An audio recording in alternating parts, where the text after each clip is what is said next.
Morning students. આજે આપણે એક નવા ચેપ્ટરની શરૂઆત કરીએ છીએ, પર્યાવરણીય રસાયણ વિજ્ઞાન. ચેપ્ટર 14,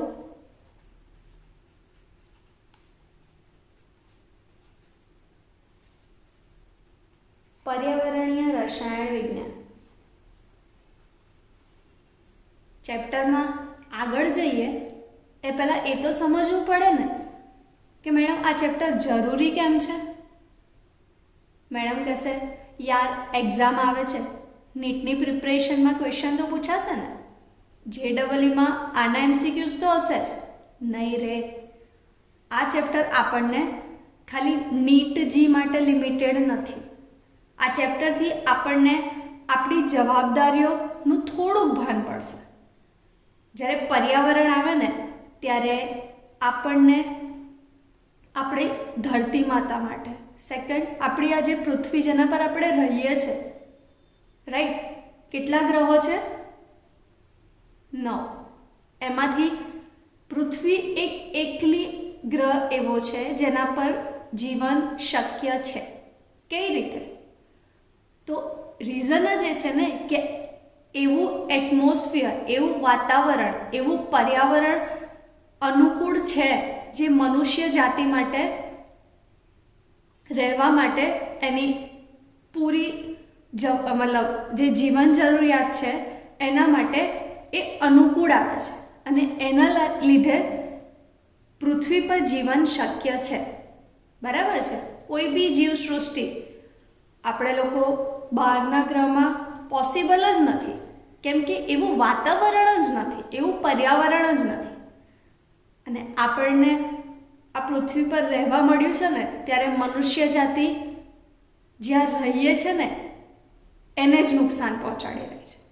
તો આ ચેપ્ટરથી આપણને કંઈક થોડુંક ભાન પડશે કે આપણી જવાબદારીઓ શું છે આ પૃથ્વી માટે. તો થોડુંક આપણે એના વિશે ચર્ચા કરી લઈએ. આપણને અત્યારે કેવું છે ખબર, આજનો સિનારિયો કે આપણે કંઈ પણ કરશું ને, મતલબ કઈ બી રીતે રહીશું, ગમે તેટલી ગાડીઓ ચલાવીશું, ગમે તે રીતે મતલબ પ્રદૂષણ ફેલાઈશું, શું થવાનું છે યાર, આટલી મોટી પૃથ્વી છે. એવું ના હોય. કંઈક ને કંઈક રીતે આપણે મનુષ્ય જાતિ, વનસ્પતિ જાતિને, પ્રાણી જાતિને, ઇવન આપણી ખુદની મનુષ્ય જાતિને નુકસાન કરી રહ્યા છે. અને એ બધાના લીધે કહેવાય છે કે થોડો જ ટાઈમ છે પૃથ્વી પર આ જીવન ટકાવી રાખવા માટે, કેમ કે આપણું જે ફાસ્ટ સ્પીડમાં પ્રદૂષણ ફેલાઈ રહ્યું છે ને, તો થોડા ટાઈમમાં કદાચ એ શક્ય જ નહીં બને કે પૃથ્વી પર બી જીવન શક્ય છે. આ લાઈન જે સનાતન સત્ય કહીએ છીએ ને એ કદાચ પોસિબલ જ નહીં બને, કેમ કે ગમે તે કરીને આપણે પૃથ્વીને નુકસાન પહોંચાડીએ છીએ. બરાબર છે?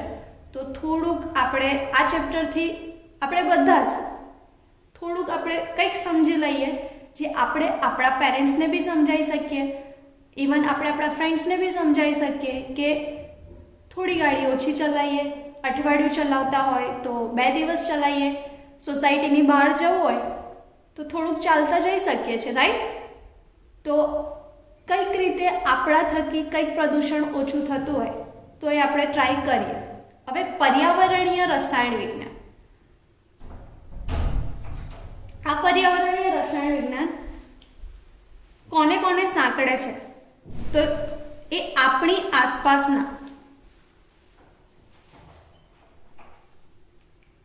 આસપાસના સામાજિક, આર્થિક,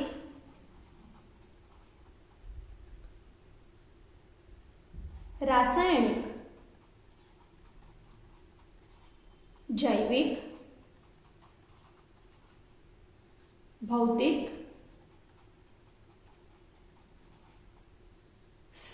આ બધા જ પરિબળો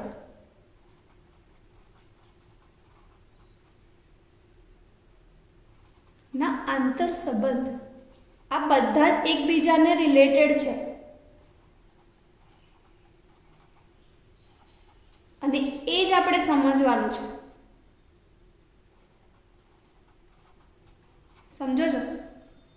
ખાલી physics, chemistry, biology, economics and social કહીએ છે ને, કેમેસ્ટ્રી એ એવો સબ્જેક્ટ છે ને જે બધાનું મિક્સઅપ છે. આપણને એ બી સમજાઈ જાય છે બધાનું કેમેસ્ટ્રી એટલે રસાયણ વિજ્ઞાન, રાઈટ? મતલબ બધાનું મિક્સઅપ કરીએ ને ત્યારે કેમેસ્ટ્રી બને. તો એ જ વસ્તુ છે કે પર્યાવરણીય રસાયણ વિજ્ઞાનમાં આ જે પર્યાવરણ છે ને એ આજે આપણા પૃથ્વી પરના જે સામાજિક, આર્થિક, રાસાયણિક, જૈવિક, ભૌતિક પરિબળો છે ને એ બધાના આંતર સંબંધોને સમજાવે છે. હવે આપણે કહીશું આપણે તો પણ રસાયણ વિજ્ઞાનમાં છે, તો જે પર્યાવરણીય રસાયણ વિજ્ઞાન છે એ જે રાસાયણિક સ્પીસીસ છે, રાઈટ,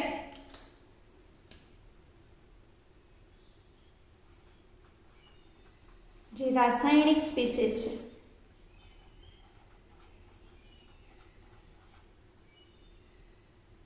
એના ઉદ્ભવ સ્થાનો,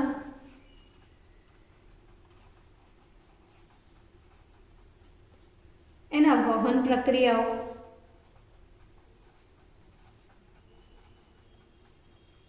એનું નિર્માણ, આ બધાને, અને હા એક વસ્તુ, આ બધું થઈ તો ગઈ પણ એની અસરો શું છે, રાઈટ? તો આ બધા સાથે સંબંધિત છે. પર્યાવરણીય રસાયણ વિજ્ઞાન એ રાસાયણિક સ્પીસીસના ઉદ્ભવ સ્થાનો, એની વહન પ્રક્રિયાઓ, નિર્માણ અને એનાથી થતી અસરો સાથે સંબંધિત છે.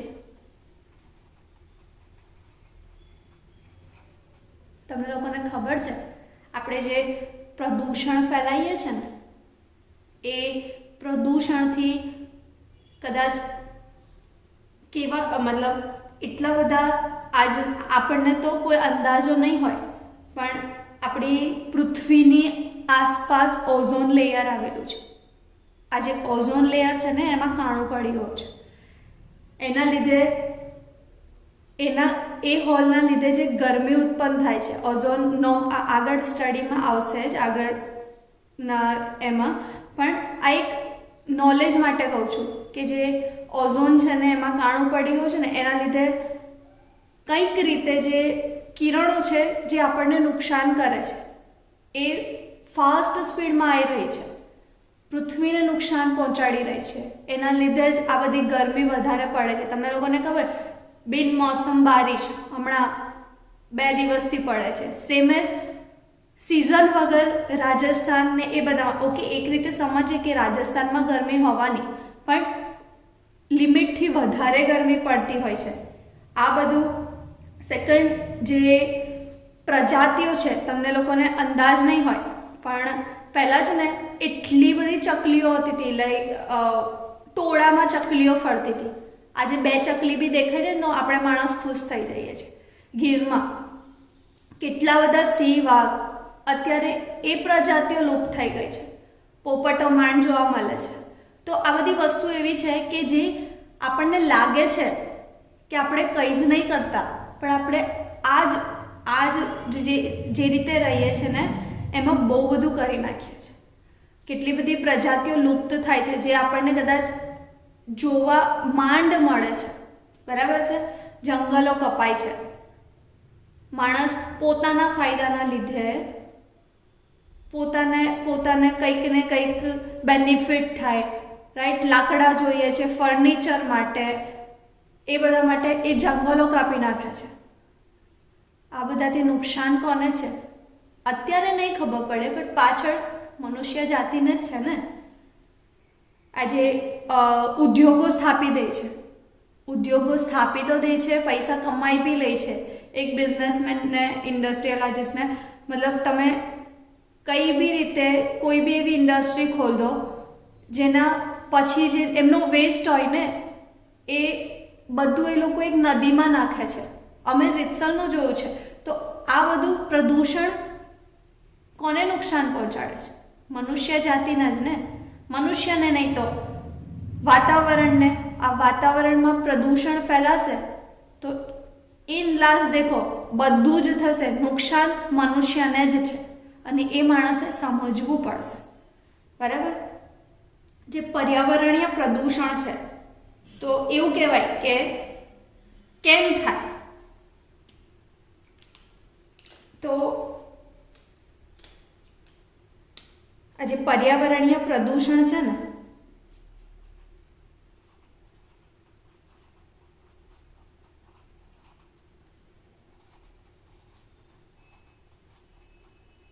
એ આપણી આસપાસના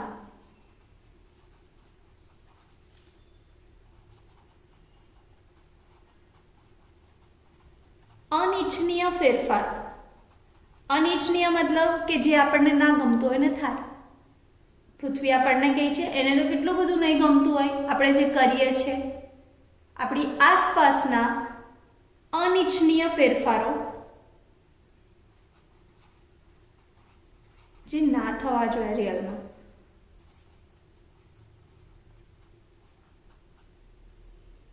નું પરિણામ. બરાબર. આ બધું જ કોને નુકસાન કરે છે? વનસ્પતિઓને.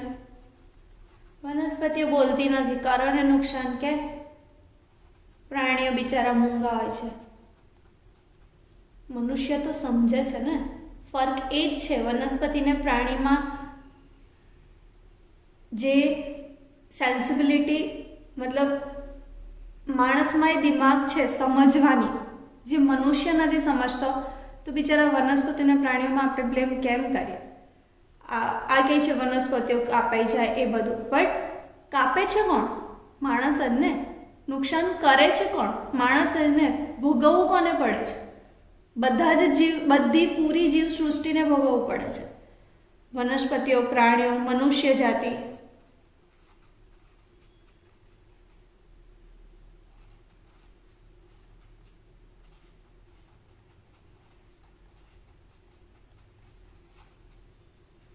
હવે પ્રદૂષણ પ્રદૂષણ પ્રદૂષણ મેડમ, પ્રદૂષણ થાય છે નથી એ તો સમજાવી દો.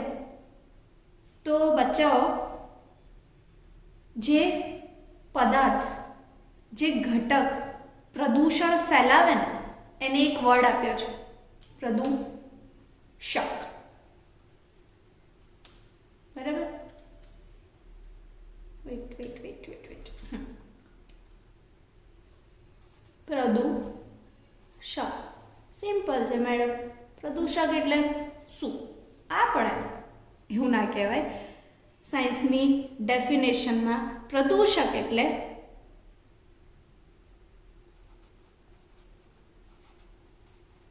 પ્રદૂષણ ફેલાવે તે. ઓકે. તો પ્રદૂષક મેડમ દેખાય? હા, આપણી સામે જ છે. પ્રદૂષક ઘન પણ હોય, પ્રવાહી પણ હોય, વાયુ પણ હોય. બરાબર. કઈ કઈ સ્થિતિમાં હોય? ઘન પણ હોય, પ્રવાહી પણ હોય અને વાયુ અવસ્થામાં બી. બરાબર છે.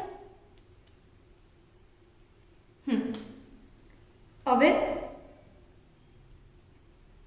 આ જે પ્રદૂષક છે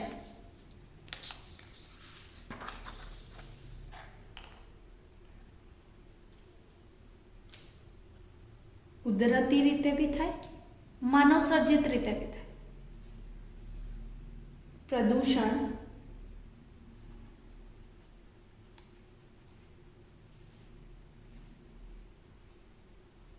કુદરતી નિર્માણ બી હોય અને માનવ સર્જિત પણ. બરાબર. આ બધી માનવ સર્જિત પ્રક્રિયાઓના લીધે વધતું જતું પર્યાવરણમાં પ્રદૂષણ ફેલાય છે. ઓકે. આ બધાથી પહેલા એક વસ્તુ તમને પૂછું. એક સોંગ છે, ઇફ યાદ હોય તો, કે तू जरूरी सा है मुझको जिंदा रहने के लिए. કોઈ તમને પૂછે કે આ સોંગ તમે કોને ડેડિકેટ કરશો, તમે કોને કરશો? બોલો ભાઈ. હું તો ઓક્સિજનને જ કરીશ, કેમ કે કોઈ જીવવા માટે એટલું જરૂરી નથી હોતું જેટલું ઓક્સિજન છે ભાઈ. તો આપણને માણસને, સામાન્ય માણસને, હા, કે જેટલો ખોરાક ઇમ્પોર્ટન્ટ નથી ને, એકવાર આપણે કદાચ ખાધા વગર રહી બી લઈએ, ઓક્સિજન વગર રહેવાશે ભાઈ? મારાથી તો નહીં રહેવાય. કારણ કે ખોરાક કરતાં 12 થી 15 ગણી હવા, મતલબ ઓક્સિજન માણસને જીવવા માટે જરૂરી છે. ખબર છે? તો એ વસ્તુ છે કે હવાની ઇમ્પોર્ટન્સ આપણે સમજવી પડશે. આ જે ખોરાક છે ને,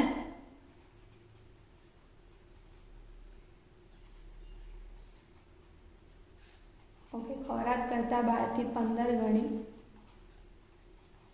હવા જરૂરી છે.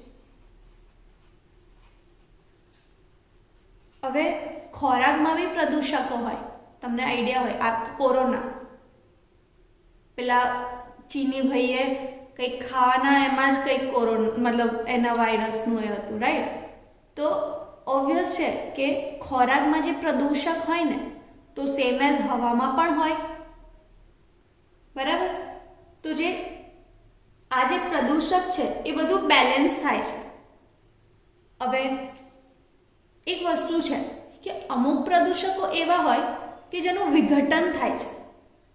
વિઘટન મતલબ તૂટે છે.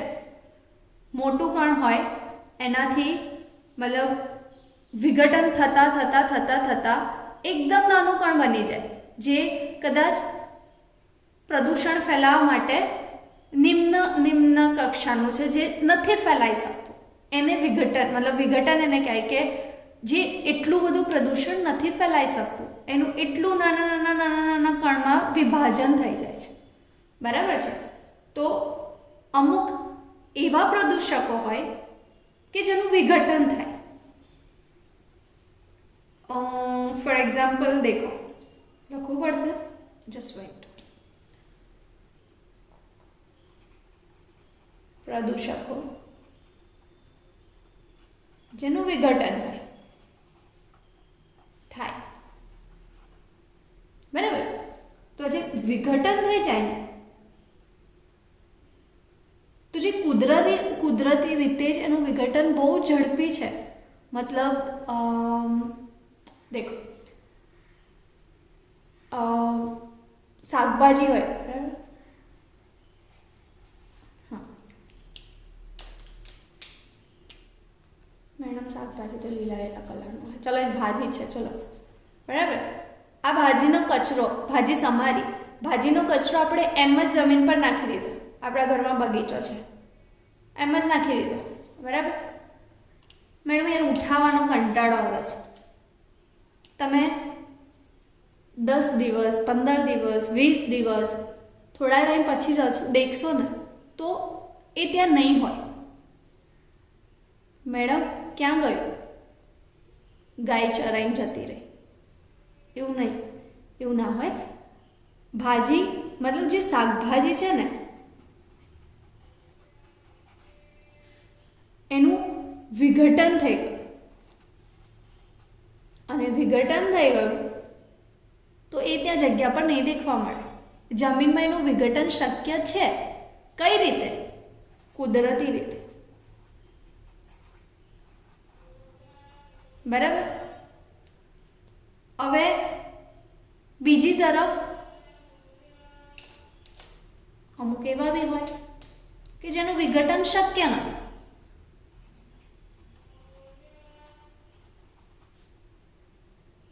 ન થાય, और धीमું થાય. સિમ્પલ છે. સ્ટુડન્ટ્સ, અમુક સ્ટુડન્ટ્સ એવા હોય જેને જલ્દી યાદ રહેતું હોય, અમુક સ્ટુડન્ટ્સ એવા હોય કે જેને ધીમેથી યાદ રહેતું હોય, એ યાદ જ ના રહેતું હોય. તો આપણે એને એવી રીતે કમ્પેર નહીં કરતા, બટ જસ્ટ રિમાઇન્ડ કરવા કે જેનું વિઘટન થાય તો એને જલ્દી મતલબ બ્રેક થઈ જાય, કુદરતી રીતે. સેકન્ડ, વિઘટન ના થાય કાં તો ધીમું થાય. ઓકે, જો વિઘટન ના થાય એવા પ્રદૂષકો જે પર્યાવરણમાં ફેરફાર પામ્યા વગર ત્યાં ને ત્યાં જ રહે છે, તમે વર્ષો પછી પણ દેખશો ને એ ત્યાંની ત્યાં જ હશે. ફોર એક્ઝામ્પલ દેખો,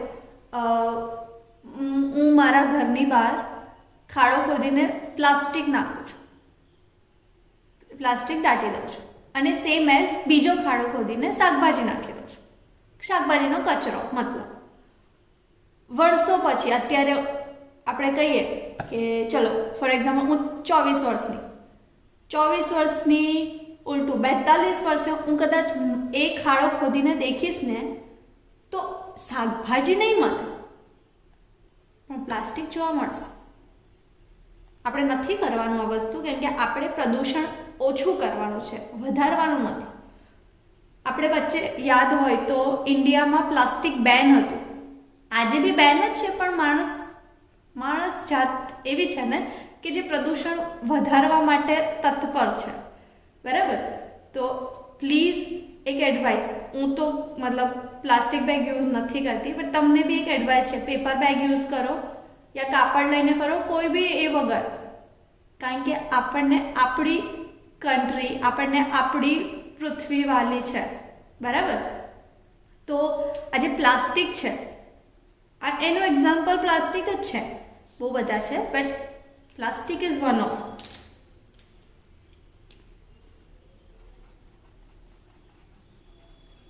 કે પ્લાસ્ટિક છે ને એનું વિઘટન શક્ય નથી. બીજું ડીડીટી યાદ છે?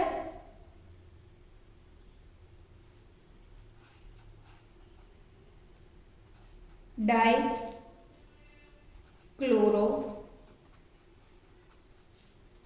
ડાઈ ફિનાઇલ ટ્રાય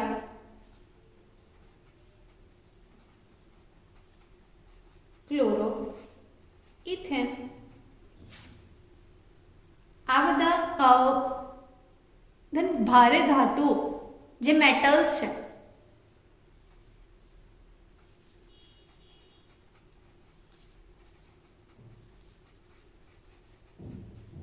બરાબર છે. અમુક એવા રસાયણો બી છે, પછી અમુક રેડિયો સક્રિય અણુ, કચરો, વેસ્ટ, આ બધા વિઘટન પામતા નથી. વર્ષો વીતી જાય, બટ આ અગર આપણે જમીનમાં દાટીએ ને તો એવા ને એવા પાછા મળે છે આપણને. તો આવા પ્રદૂષકોનું પ્રમાણ આપણે ઓછું કરવાનું છે. બરાબર છે?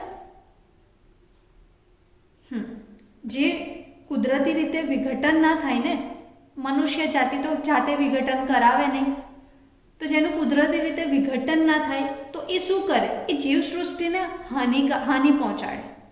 બરાબર છે? પર્યાવરણીય પ્રદૂષણમાં પ્રદૂષક એ વિભિન્ન સ્ત્રોતોથી ઉદ્ભવ પામે છે.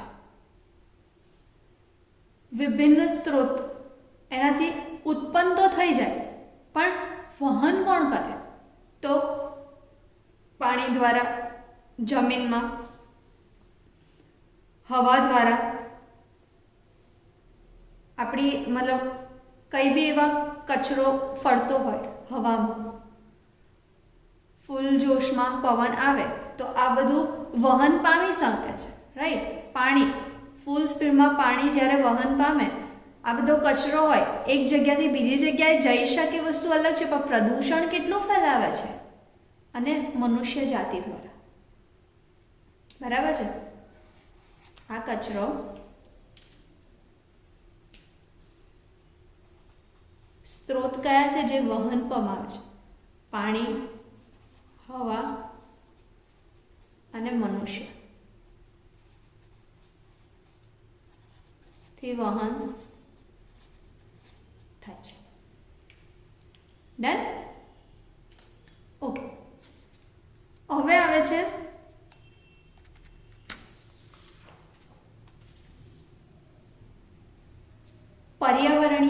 પ્રદૂષણ. પર્યાવરણ પર્યાવરણ પર્યાવરણ, તો મેમ પર્યાવરણીય પ્રદૂષણ.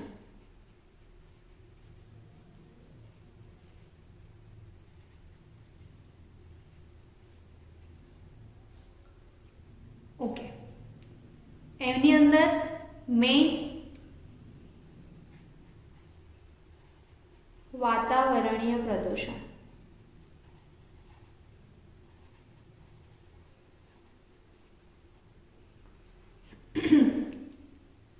ઓકે, વાતાવરણ, કોઈ આઈડિયા છે વાતાવરણ વિશે? પૃથ્વીનું વાતાવરણ કઈ રીતનું છે? ઓકે, તો વાતાવરણીય પ્રદૂષણ સમજતા પહેલા વાતાવરણ વિશે થોડીક માહિતી લઈ લઈએ. તો દેખો, આ પૃથ્વી છે, ડન.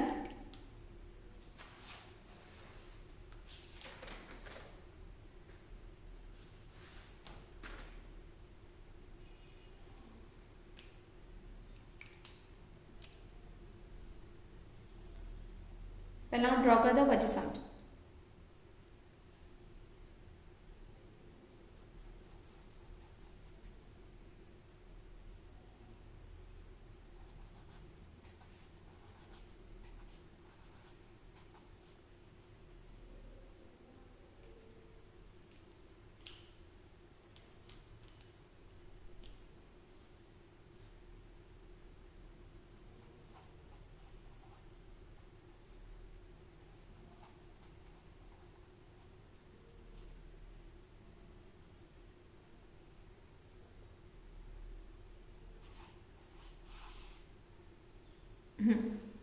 ઓકે, આપણું વાતાવરણ, પૃથ્વી છે ને, એની આસપાસ વાતાવરણના સ્તર આવેલા છે, અને આ બધા જ સ્તરની જાડાઈ એક સમાન નહીં હોતી. પૃથ્વીથી અલગ અલગ ઊંચાઈએ અલગ અલગ મતલબ પૃથ્વીની અલગ અલગ ઊંચાઈએ વાતાવરણની જાડાઈ અલગ અલગ હોય છે, બરાબર છે? એની ઘનતા પણ અલગ અલગ હોય છે. હવે વાતાવરણ આવે ને ત્યારે બે શબ્દ છે જે તમારે શીખવાના છે અહીંયા.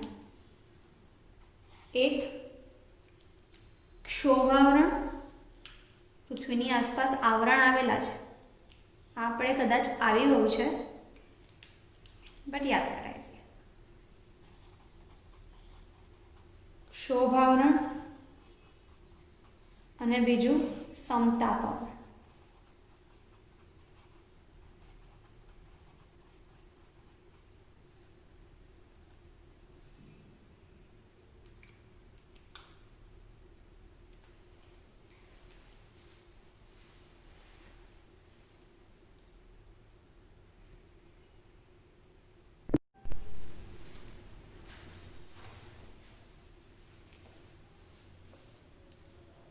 એક છે ક્ષોભાવરણ, સમતાપાવરણ.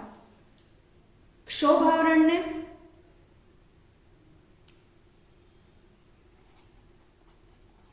ટ્રોપોસ્ફિયર પણ કહેવાય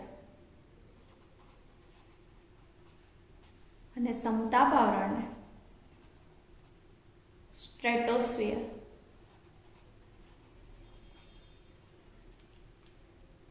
ઓકે, ક્ષોભાવરણ તો પૃથ્વીની દરિયાઈ સપાટીથી દરિયાઈ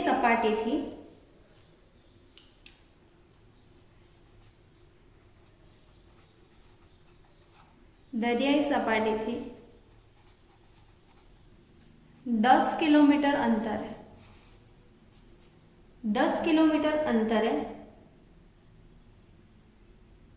જે વિસ્તાર છે, જે આવરણ છે, તેને ક્ષોભાવરણ કહેવાય. બરાબર.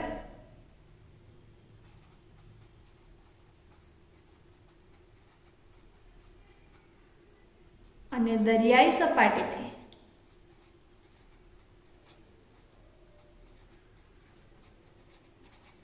50 કિલોમીટર અંતરે જે આવરણ આવેલું છે એને સમતાપ આવરણ કહેવાય.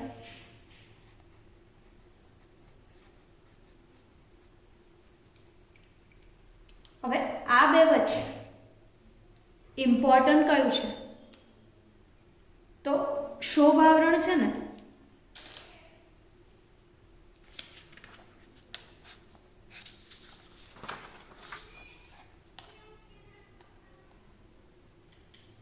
ક્ષોભાવરણ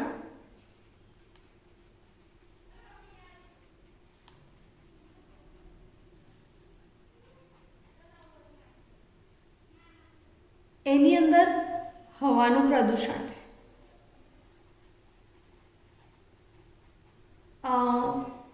એ બધા પેલું શું કહેવાય, વરસાદ, વાદળ બંધાય છે, વરસાદ આવે છે, આ બધી વસ્તુ ક્ષોભાવરણના લીધે થાય. ક્ષોભાવરણમાં ધૂળના કણો,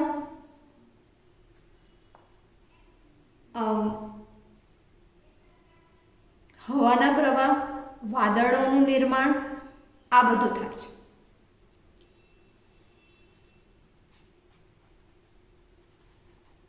ધૂળના કણો,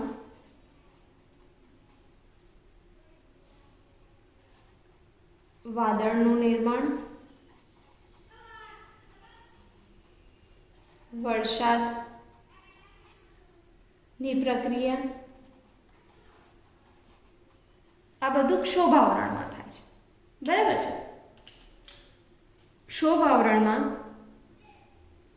ઓક્સિજન, નાઇટ્રોજન,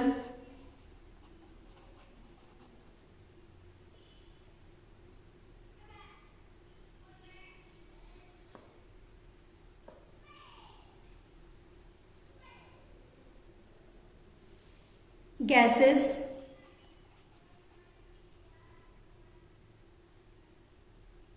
હાજર હોય છે.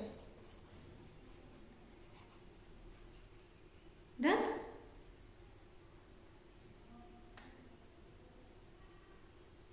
પર્યાવરણીય પ્રદૂષણમાં મુખ્યત્વે ક્ષોભાવરણ અને સમતાપ આવરણીય પ્રદૂષણનો અભ્યાસ થાય છે. પર્યાવરણીય પ્રદૂષણ બહુ બધી રીતે થાય છે, આગળ આપણે અભ્યાસમાં આવશે. તો પહેલા ક્ષોભ આવરણનું પ્રદૂષણ. ક્ષોભાવરણના પ્રદૂષણમાં જતા પહેલા એક વસ્તુ સમજીએ. આપણે જે આગળ શીખ્યા ને, આ સમજાવવાનું ભૂલી ગઈ. આ જે છે ને એ નુકસાનકારક કિરણો છે.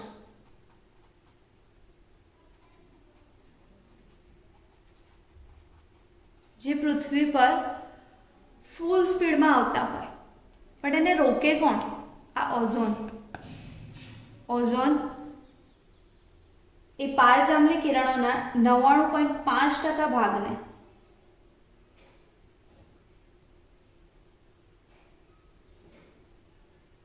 ફૂલ સ્પીડમાં પૃથ્વીની સપાટી પર આવતા રોકે છે. બરાબર છે. અને તેના લીધે મનુષ્ય જાતિને અને પ્રાણીઓને રક્ષણ મળે છે. હવે આપણે જે પ્રદૂષણ ફેલાઈએ છીએ ને, પ્રેક્ટિકલી સમજજો, આપણે જે પ્રદૂષણ ફેલાઈએ છીએ ને પૃથ્વી પર જે પ્રદૂષણ ફેલાય એનાથી ગરમી ઉત્પન્ન થાય, એના લીધે ઓઝોનમાં કાણું પડ્યું. ઓઝોનમાં કાણું પડ્યું એટલે આ જે નુકસાન કરતા કિરણો છે, સૂર્યના પારજાંબલી કિરણો છે, એ ફૂલ સ્પીડમાં આવતા હતા. ઓઝોનના લેયરમાં ઘટાડો થાય. હવે આ જે ઓઝોન લેયરમાં ઘટાડો થાય તો એ એટલું રક્ષણ નહીં કરી શકે. બરાબર. આપણે જે ઇન્ડિયા છે, ઇન્ડિયાની બોર્ડર પર આર્મી ઓફિસર્સ હોય, રાઈટ? હવે એ લોકોને ફૂલ સ્પીડમાં, આપણો તો સપોર્ટ મળે ના, પણ ફૂલ સ્પીડમાં અગર સામેવાળાનું સૈન્ય હોય ફૂલ સ્પીડમાં આવતું હોય તો એ લોકો કંઈક હેરાન થાય, રાઈટ? તો એ જ રીતે આ વસ્તુ છે કે ઓઝોનના લેયર આપણા જ લીધે નુકસાન થાય છે અને એના લીધે આ જે નુકસાનકારક કિરણો છે એ ફૂલ સ્પીડમાં આવી જાય છે, એના લીધે ગરમી ઉત્પન્ન થાય છે અને એના લીધે જ કહેવાય છે કે પૃથ્વી પર ટૂંક સમયમાં જીવન શક્ય નહીં હોય. બીજા કોઈ બી ગ્રહમાં એ પોસિબલ નથી, કેમ કે એ રીતે પૃથ્વીનું જે વાતાવરણ છે એ બીજા ગ્રહોમાં છે જ નહીં.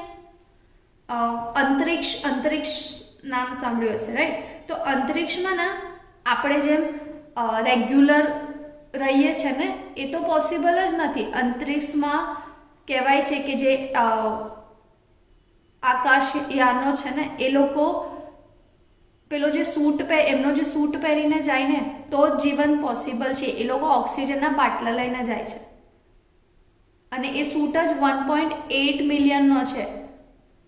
તો પેલું તો એવું થઈ જાય ને કે અગર રહેવા જાય તો પહેલાં તો એ સૂટ ખર્ચવાના જ પૈસા થઈ જાય એમને, અને પછી ખાવાનું પીવાનું બધું તો દેખવાનું. અંતરિક્ષમાં જીવન પોસિબલ નથી. બીજા ગ્રહોમાં હજુ ટ્રાય કરે છે પણ એ બી એટલું શક્ય નથી. પૃથ્વી પર છે તો માણસને ફાવતું નથી. તો ઉપાય શું? તો પૃથ્વી કહે છે હવે હું જેવું વસ્તુ કરું કે આ બધાથી હું આ લોકોને આ લોકો મને નથી સાચવતા, હવે હું મારા જે કે એ વસ્તુ સાચી બી છે કે પૃથ્વી પર હવે જીવન શક્ય નહીં બને, તો એ આ બધાના લીધે જ કે એટલું પ્રદૂષણ ફેલાયું છે, મારા જ બચ્ચાઓ મને નથી સાચવતા, તો પછી હું બી જતી રહું, હું બી બીજા લોકો જેવું, બીજા ગ્રહો જેવું કરું, રાઈટ? તમને લોકોને ખબર છે આજે કોરોનાનું જ્યારે લોકડાઉન થયું ને તો સૌથી વધારે હવાનું પ્રદૂષણ ઓછું થયું છે. જ્યારે ફૂલ લોકડાઉન હતું ને એ ટાઈમે જ્યારે સવારમાં જે પોલીસ ઓફિસર્સ મારા રિલેટિવ છે એમણે એવું કીધું કે સવારમાં જે પ્રદૂષણ, ધુમ્મસ એ બધું છે ને એ દેખાતું જ નથી. વાતાવરણ એટલું પ્યોર હતું. અત્યારે ફરી બધું ચાલુ થઈ ગયું છે, ફરી એ ધુમાડા, ફરી એ ગેસીસ, ફરી એ ઉદ્યોગો, એ બધાના લીધે ફરી નુકસાન થાય છે, રાઈટ? તો આપણે જ આપણું જીવન જોખમાઈએ છે. વિચારજો આના પર. આગળ જઈએ તો ક્ષોભ આવરણીય પ્રદૂષણ. આ ખબર પડી ને? વાતાવરણીય પ્રદૂષણ, એમાં પહેલા વાતાવરણ વિશે. તો પૃથ્વીની આસપાસ 2 લેયર આવેલા છે. ફર્સ્ટ ક્ષોભાવરણ, બીજું સમતાપાવરણ. ક્ષોભાવરણ જે પૃથ્વીની 10 કિલોમીટરની અંદર છે, નીચેની સપાટી, ડન. એના પછી 50 કિલોમીટરની અંતરે સમતાપાવરણ. દરિયાઈ સપાટીથી 10 કિલોમીટર અંતરે જે ક્ષોભાવરણ છે ને એમાં સૌથી વધારે હવાનું પ્રદૂષણ થાય છે. ઉદ્યોગોના ધુમાડા, જે આપણે વિમાન, એસી આ બધું જે ચલાવીએ છીએ ને, આ બધા જે હવામાં પ્રદૂષણ ફેલાય છે એ ધુમાડા, જે ચીમનીઓ છે એના ધુમાડા, જે ગેસીસ છે પેટ્રોલ, ડીઝલ, એ બધાના જે ફ્યુઅલ્સ છે એનાથી બી કંઈક ને કંઈક નુકસાન થતું રહે છે. આ બધું ક્ષોભાવરણ પ્રદૂષણમાં આવશે, બરાબર છે? સમતાપાવરણ, જેમાં ડાયનાઇટ્રોજન, ડાયઓક્સિજન, અલગ અલગ ગેસીસ બી છે, એનું પ્રદૂષણ થાય છે. તો આપણે હવે ક્ષોભ આવરણ પ્રદૂષણ પર જઈએ.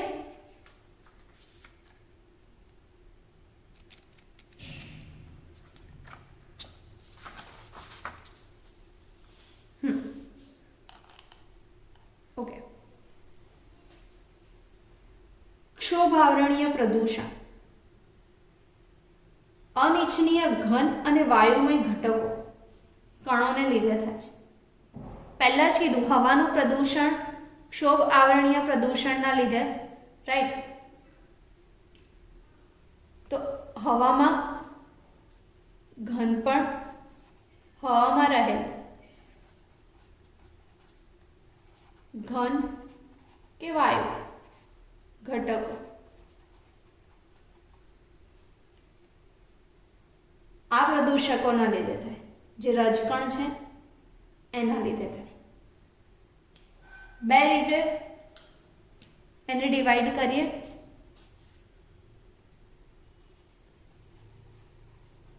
વાયુમય હવા પ્રદૂષકો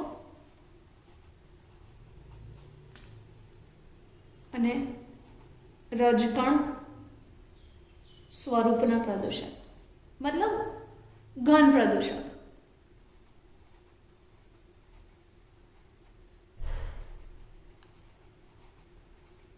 બરાબર.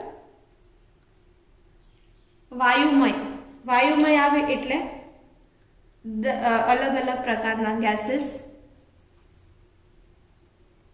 Sulphur, nitrogen, carbon dioxide, hydrogen sulphide,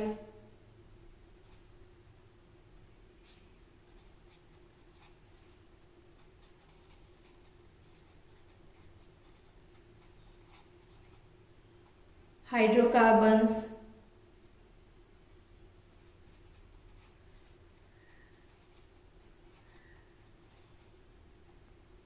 ozone,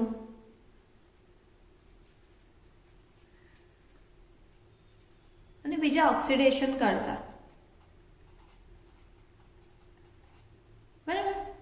આ બધા વાયુમય હવા પ્રદૂષક છે. એક્ઝામ્પલમાં પૂછી શકે છે, યાદ રાખજો. બરાબર. બીજા છે રજકણ સ્વરૂપના પ્રદૂષકો. આપણે બી વાત કરીએ કે જે ધૂળ ધુમાડા નીકળે છે,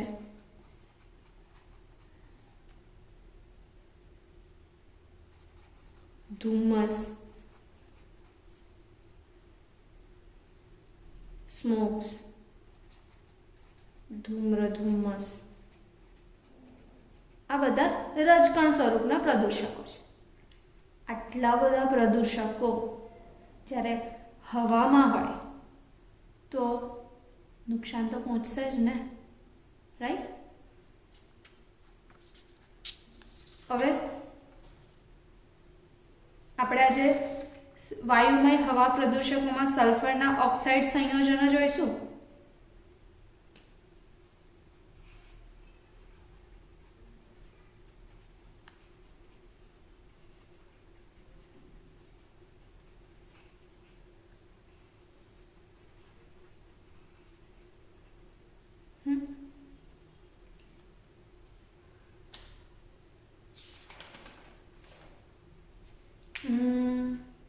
ઓકે.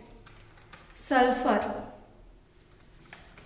આ જે ઉદ્યોગો છે ને, ઉદ્યોગો આપણે જે સ્થાપીએ છીએ બિઝનેસ માટે, તો જે ઉદ્યોગોના ધુમાડા બહાર આવે છે, જે ચીમનીઓના ધુમાડા બહાર આવે છે ને, એમાં સૌથી વધારે સલ્ફરના ઓક્સાઇડ્સ હોય છે.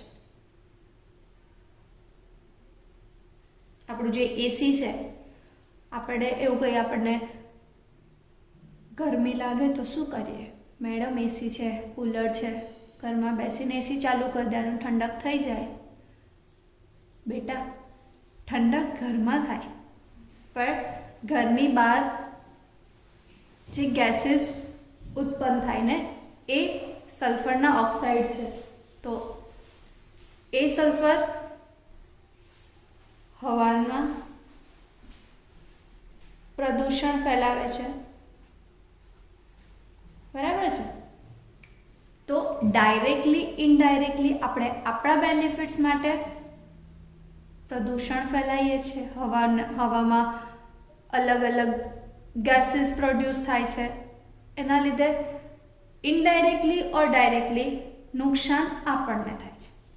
ઓકે, હવે કઈ રીતે? તો આ જે સલ્ફરના ઓક્સાઇડ છે એના સલ્ફરયુક્ત જે સંયોજનો છે, બળતણ છે, એ બધાનું વહન થાય, સલ્ફરના ઓક્સાઇડ પ્રોડ્યુસ થાય.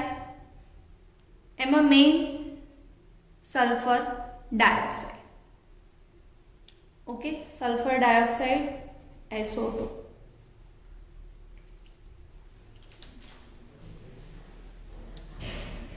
સલ્ફર ડાયોક્સાઇડ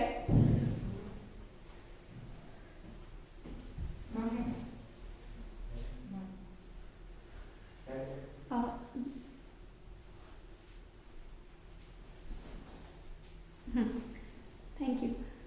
સલ્ફર ડાયોક્સાઇડ એ શું કરે? તો સલ્ફર ડાયોક્સાઇડ એ હવામાં શું હોય? O2 સાથે રિએક્ટ કરી દે. સિમ્પલ SO2 O2 શું બનાવે?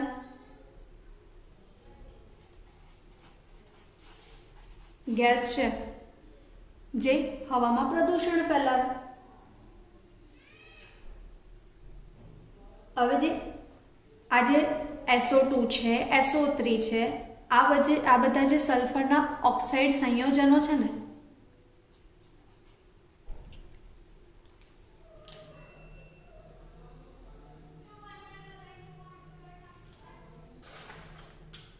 એક મિનિટ, સલ્ફરના સંયોજનો છે ને એ વનસ્પતિને, પ્રાણીઓને માટે ઝેરી છે. આ માટે ઝેરી સંયોજનો છે. હવે આ બધા ઝેરી સંયોજનો જ્યારે હવામાં, આપણે એવું તો કહેતા નથી કે સોરી આ હવા મારી જોડે ના આવી જોઈએ, આ હવા મારી જોડે આવી જોઈએ, એવું આપણે કહીએ છીએ. હવામાં જે બી ઓક્સિજન છે એ આપણને મળે છે. કેવો છે, શું છે? અત્યારે તો શ્વાસ લેતા બી બીક લાગે, રાઈટ? કે ચાલું કોરોનાવાળી હવા ના હોય, બાકી આપણને થઈ જશે. આ વાળી બીક બી છે. તો આ બધા ઝેરી સંયોજનો જ્યારે હવામાં હોય ત્યારે આપણને કઈ રીતે નુકસાન પહોંચાડે? તો આ મનુષ્ય જાતિમાં શ્વસન તંત્રને લગતા રોગો યા સિમ્પલ છે. શ્વસન, આ ઓક્સિજન હવામાં હોય એટલે આપણે એ જ હવા લઈએ છીએ, આપણે એ જ ઓક્સિજન લઈએ છીએ, તો શ્વસન તંત્રને જ નુકસાન પહોંચાડશે.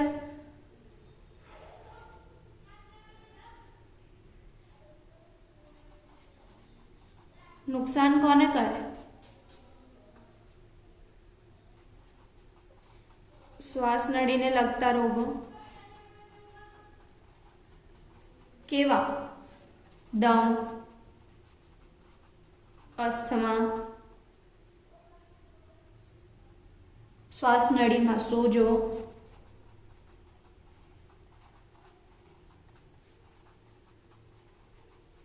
શ્વાસ નળીમાં બળતરા, આ બધા રોગો થાય. બરાબર? આના લીધે બીજું બી આંખને નુકસાન પહોંચે. કઈ અસરો થાય? તો આંખને બી નુકસાન પહોંચે.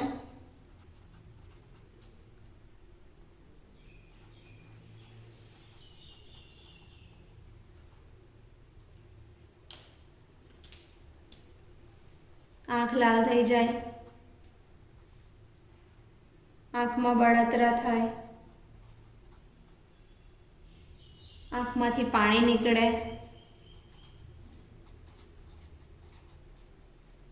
આ બધા આંખને તકલીફ આપે. પછી આપણને એવું લાગે કે હારું માણસને જ આ બધું થાય. ના, માણસ કરે છે પણ નુકસાન તો વનસ્પતિ બી ભોગવે છે. કઈ રીતે? તો જે સલ્ફર ડાયોક્સાઇડ છે ને એના વધુ પ્રમાણથી ફૂલની કળી કડક થઈને છોડ પરથી ખરી પડે. વનસ્પતિ ના ફૂલની કળી કડક થઈને ખરી પડે. ડાયરેક્ટ, ઇનડાયરેક્ટ વનસ્પતિ, પ્રાણી, મનુષ્ય બધાને નુકસાન કરે. બરાબર છે. હવે એક વસ્તુ છે, આપણે લોકો કેમિસ્ટ્રીમાં અલગ અલગ રાસાયણિક પ્રક્રિયાઓ સમજીએ છીએ. નોર્મલી આપણે દેખીએ કે કોઈ બી ઉદ્દીપકની હાજરીમાં પ્રક્રિયાનો વેગ વધે. બરાબર. હવે SO2 છે, હવામાં કયો ઉદ્દીપક હોય? તો જે રજકણો છે ને એ ઉદ્દીપક તરીકે વર્તે છે, અને એ ઉદ્દીપક તરીકે વર્તે એટલે હવામાં ઓક્સિજન સૌથી વધારે પ્રમાણમાં, તો સલ્ફર ડાયોક્સાઇડ એ હવાના ઓક્સિજન સાથે રજકણો છે એને એઝ અ ઉદ્દીપક રાખીને ઝડપી બનાવે છે પ્રક્રિયા.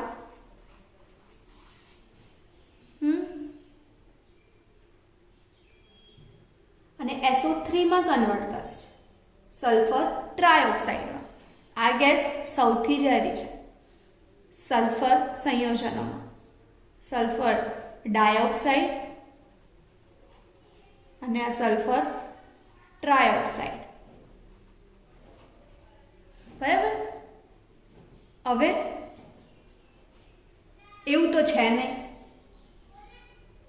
કે વાતાવરણમાં ઓક્સિજન સાથે સલ્ફર ડાયોક્સાઇડ પ્રક્રિયા કરી શકે. ના, આપણે દેખ્યું કે વાતાવરણમાં ઓઝોન સૌથી વધારે કાર્યરત છે. તો આજે SO2 એને બી નહીં છોડતો, એ SO2 SO3 સાથે પ્રક્રિયા કરે.